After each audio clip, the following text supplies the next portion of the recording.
Each time a mass shooting happens at a school, it brings to the surface terrible memories of a mass shooting at a Cleveland elementary school in Stockton. It happened back in 1989, but a group of teachers and staff formed to prevent gun violence. ABC 10's Kurt Rivera has their story.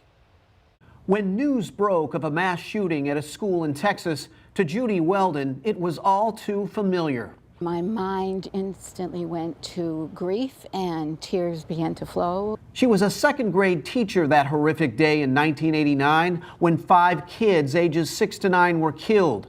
32 others were hurt by gunman Patrick Purdy, who shot them with a semi-automatic rifle.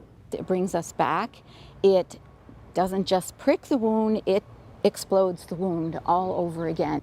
10 years ago, Weldon, fellow teachers and staff formed Cleveland School Remembers. It began as a support group, but then became a nonprofit aimed at reducing gun violence. Reverend Becky Cameron, a former hospital chaplain, leads the group's legislative efforts to keep guns out of the hands of those who want to cause harm. Firearms are now the leading cause of death for children and teens in this country.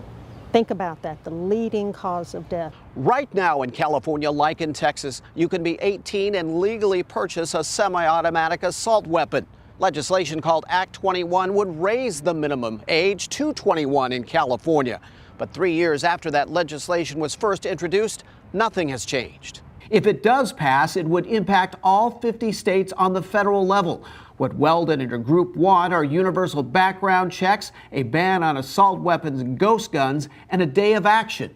Personally, I would like parents who can afford to keep their kids out of school one day a month to do it and say, until you pass legislation, until you get this across, then we're going to keep boycotting school. Now, as far as arming teachers with guns, Weldon says absolutely not. She says teachers don't need the added responsibility and, quote, so many variables could lead to fatal accidents.